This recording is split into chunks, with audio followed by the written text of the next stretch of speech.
Hey guys, Chris from Axe-Fx Tutorials here, and today Fractal Audio released firmware version 5.09 public beta for the Axe-Fx 3. The main feature of this firmware is the new Perform tab on the home screen of the Axe-Fx 3 front panel. Now this was an idea from the early days of the Axe 3, and it's great that we have it today. Again, this is a public beta, so things may change and improve from here, but we have a chance to play around with the concept and provide feedback for the final release. So what is the Perform tab? Well, if you start at the home screen, and you can always press the home button to get there, you'll see tabs at the top right, and the new one is the Perform tab, immediately to the right of the home tab. So we're going to press the page right button to get there. So here we are, and at first it's empty because we haven't put anything there. So what kinds of things can we put there? Well, according to the release notes, the Perform tab can be configured with up to 10 user-selected controls from any of the blocks found in the current preset, including controllers and global. So this means from any of the blocks in our preset, we can choose up to 10 parameters from those blocks to put on this screen for quick access. Anything that's a knob, a push button, a toggle on-off, or a drop-down menu. Now, this is huge. Sometimes at the gig, we need to adjust things throughout the night, like maybe the amp level parameter, or bass, middle, and treble controls, maybe even delay mix, things like that. And to do that before, we'd have to go into the layout, navigate to the block. Even from here, some things were adjustable, like with the C knob, you could turn this and change the amp level. So that one's pretty quick. But anything else, you had to press edit to get into the block and then page over to wherever it is. And then you can go to that parameter and use the value knob and things like that. And now we don't have to do that anymore. Now let's say that at most gigs, we have to adjust our amp drive and our amp level control to fit the band we're playing with that night. Now we could use the A button on the front panel to quickly jump to amp 1's controls, and we can live on this page, but now there's even a better way with more options. Now I'll show you the procedure to assign things to the Perform tab in a little bit, but for now I'm just going to assign things here quickly. So let's put the amp input drive on the page, as well as the amp output level, and there it is. So now on this tab, which is just one tab over from the home tab that we can always get to, we can quickly adjust amp drive and level all night using the A and B knobs in this example, because I've assigned them to the A and B slots. But we can also use A, B, C, D, E when we assign parameters to these other slots. And we've only assigned 2 out of the 10 available positions on this Perform tab. So I can play a little bit, turn the A and the B knobs to change the drive and the level of this amp. So let's see what that looks like.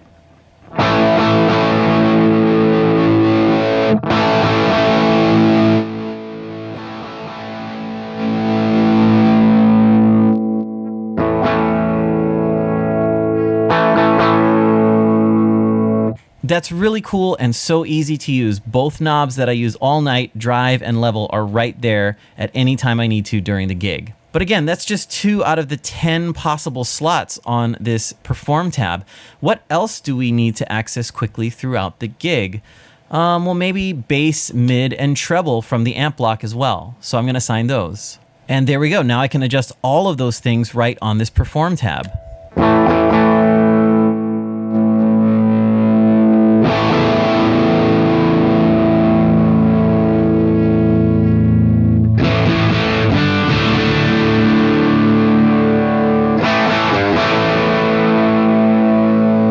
And even after that, I still have another row for 5 more things that I could assign. And they don't have to be from the amp block. They can be from any block that's in the current preset, as long as it's one of those supported parameter types like knobs and toggles. So let's say I like to set the mix of my delay block differently throughout the night, depending on the song or the mood, and I don't want to assign that to an expression pedal on the floor or anything like that. I can put the delay mix right there for easy access, and maybe I'll even add the reverb mix to go along with it. And there they are. Now, once you have 2 rows of parameters, you're going to use the nav arrows up and down to jump between the 2 rows, and then the A through E knobs are going to change whatever row you have selected. So I'm on the bottom row now, adjusting those. Oh, I need to go up to the top, hit the nav up arrow, And now I'm adjusting that first row, which happens to be amp controls at this time. So let's adjust my reverb mix real quick while we play.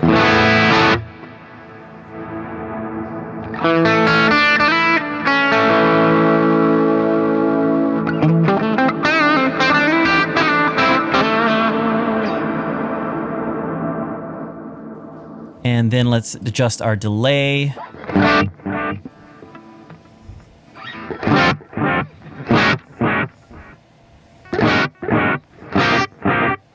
Now, there are so many parameters available in all of the blocks that we can come up with endless combinations of things to put on this Perform tab. And one of the best things about this is that it is saved per preset. So on a preset with maybe 2 delay blocks, I could have several different delay controls from both blocks all over the place. But then I switch to another preset that doesn't have any delay blocks, and I don't have to waste all that space on those delay controls since there's no delay block. And I can instead choose other things like amp or reverb, just like I showed you. Now, this is a game changer when it comes to using the Axe-Fx 3 live. I think many people will feel way more comfortable using the Axe live without feeling the need for a computer and Axe Edit connected and running during the gig. Just think of up to 10 parameters you really need all night per preset, and just add it right there. That's so cool. Later in the video, I'll share a few ideas I had to get you started on what to put on this Perform tab. But again, it's totally up to you. If you want to design it to help you create presets at home, then put those kinds of parameters like bass, mid, treble from the amp block and things like that. And if you need control of other things on the gig, just put those here like delay mix and reverb mix and things like I showed you. It's really up to you and how you personally use the Axe-Fx. So let me show you how to actually assign parameters to this Perform tab. Right now, for the public beta, you need both firmware 5.09 public beta, of course, and you also need the public beta version of Axe Edit 3. Now, both of these are in the firmware release thread on the forum, so go check that out in the Axe-Fx 3 section. Now, once you have both installed, you're actually going to be using your computer keyboard to assign things. Right now, there's no menu or graphic interface for this. You're not clicking and dragging things, and you can't assign things to the Perform tab on the Axe-Fx 3 itself. You need to use Axe Edit and the keyboard shortcut that I'm going to show you in a bit. So again, this is beta and we might see some changes in the future, but for right now, this is how to do it. So the first step in Axe Edit, you need to find the parameter you want to assign. Let's go with input drive in the amp block. So we're clicking the amp block to select it, get all the parameters below. And we're going to find the input drive here in either the authentic or the ideal controls. Now from here, we need to select the parameter, and we do this by clicking on the parameter itself. So that's going to be a normal left click with the mouse. Now try not to click on the dial directly. We don't want to change the settings here. We want to select the parameter. So I'll usually click on the text itself. And when you do that, you'll see a dashed box appear and surround the parameter. So that was input drive. I'm going to click bass just to show that dashed box move around. So now I have high treble selected in this particular amp bass. Input drive, you see that box around the parameter. Now make sure you don't right click by accident. You might be in a habit of doing that. Don't right click, which brings up the modifier menu. We don't want that. We just want this box to appear around the parameter. And again, that's by your normal left click with the mouse sort of near the parameter. Again, I usually click on the text and that gets me there. Now from here, we need to use the computer keyboard to assign this parameter to one of the 10 slots available. So with the parameter clicked and selected like we just did, you're going to hold the Shift key on your keyboard, and then you're going to press the F1 through F10 keys at the very top of your keyboard while holding that Shift key.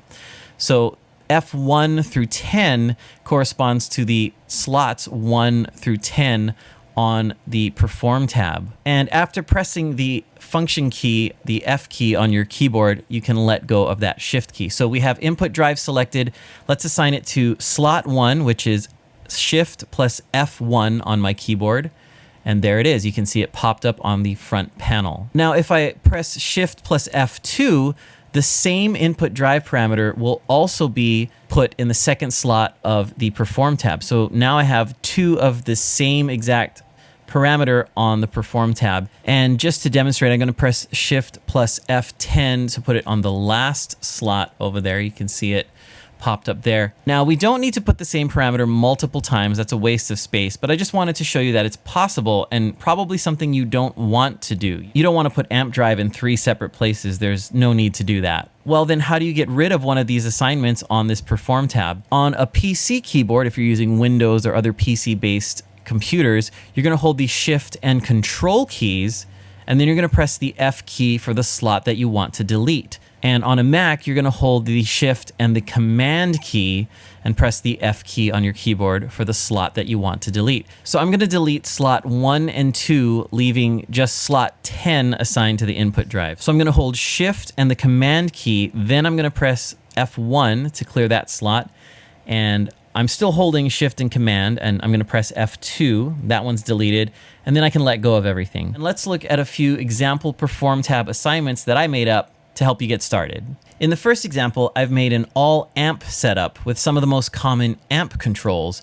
Now, this could be useful when first setting up your amp in general, or even at a rehearsal to dial in most of the basics quickly with your band. Again, most of this is easily available in the amp block edit screen itself, but sometimes it's nice to just have it all right here and easily accessible.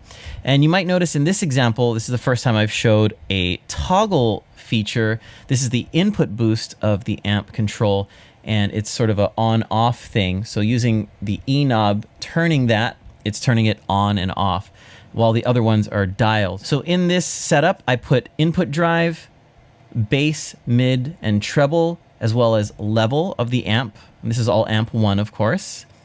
And then I also put depth, presence, master volume, input trim, and then that toggle input boost parameter.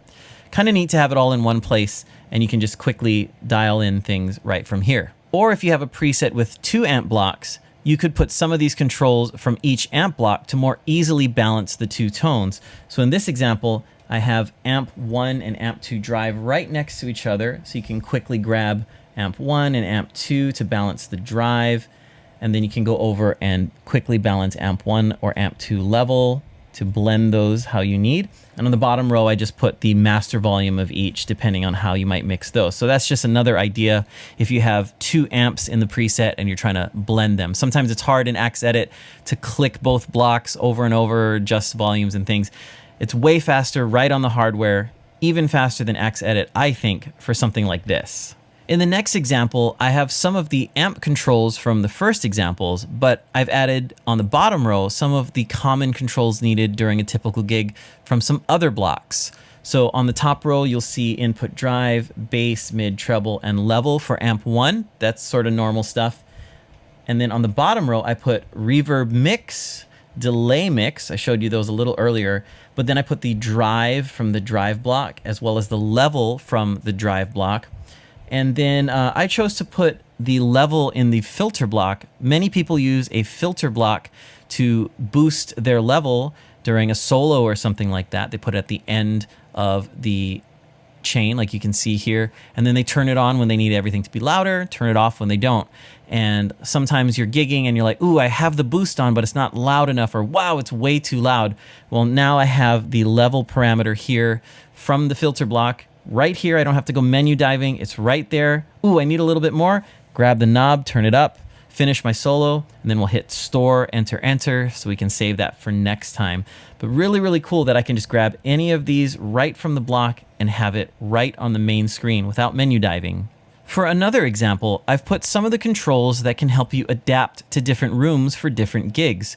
Sometimes you don't really need to adjust the bass, mid, and treble control of the amp block, but instead need to adjust the overall lows and highs coming out of the preset. And to do that, you can use the cab block low cut and high cut for this. And that's really cool. So if I'm playing and things just sound really bright, like in another room at another gig, it was fine, but today it's just really bright and I don't want to go to the global graphic EQ or anything. I can just grab this cab 1 high cut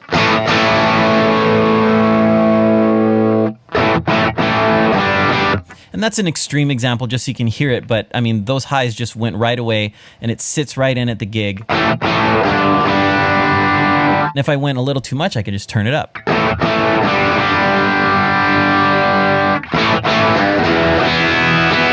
Same thing with the low cut.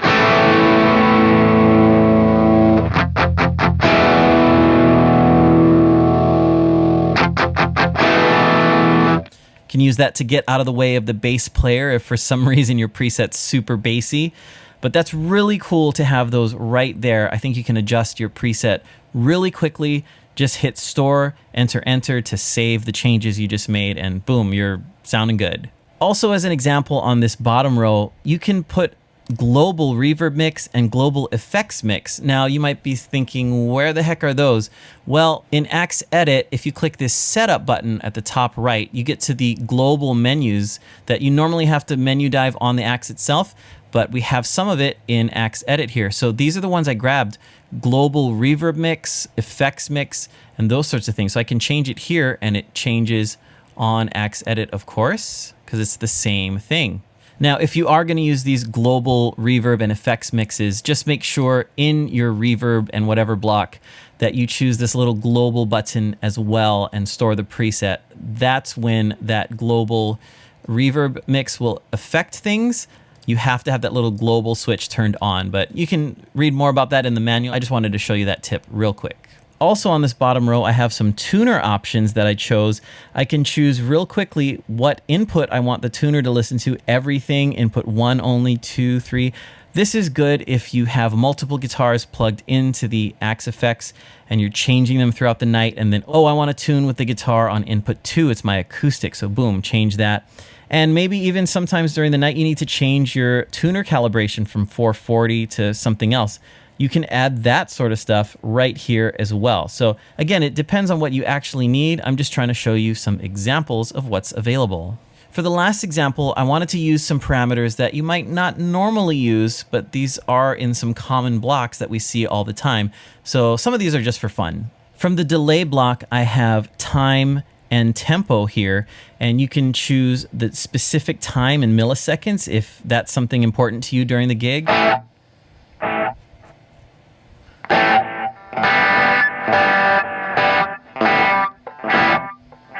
I also have the feedback control here, so you can get more or less delay repeats during the gig depending on the song.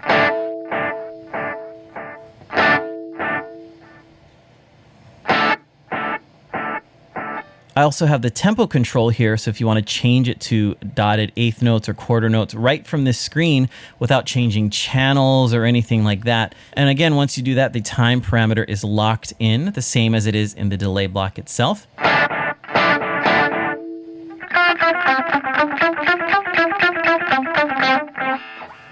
So kind of neat to have those right here again on this Perform tab. I don't have to go diving into the delay block. Another parameter I chose is the distance parameter in the cab block. If you have multiple IRs, you can align them using the distance parameters. And right now I put the first cab's distance right here. And if you look on Axe Edit, you can see it moving as I change this. I feel it's actually easier to adjust this with this control here. So you might want to assign this when you're setting up a new preset.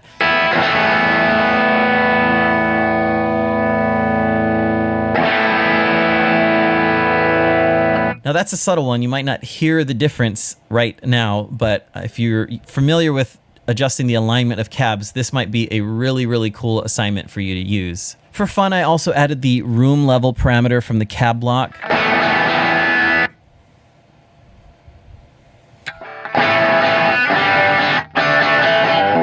Again, just something fun showing some of the capabilities of this screen. And on the bottom row, again, I chose some fun things. From the drive block, you have the bit reduce parameter.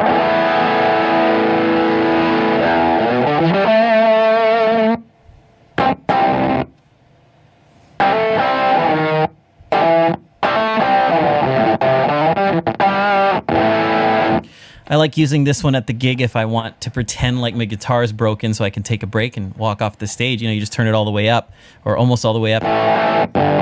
Yeah, something's not working right. I gotta go. But you just had it assigned to your Perform tab. And I also have the sample rate from the drive block. That one's kind of fun to play around with sometimes.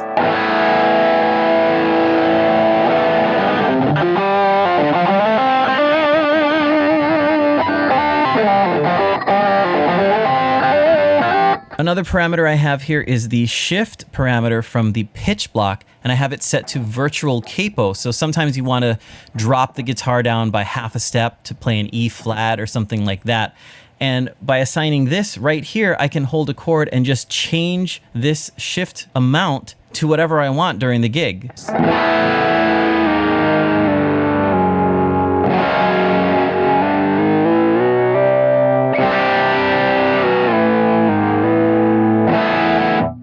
Kind of cool if you use that virtual capo and don't want to set up scenes or channels or anything to change keys. You can just grab it right here, just know how many you need to shift up or down, and you're good to go.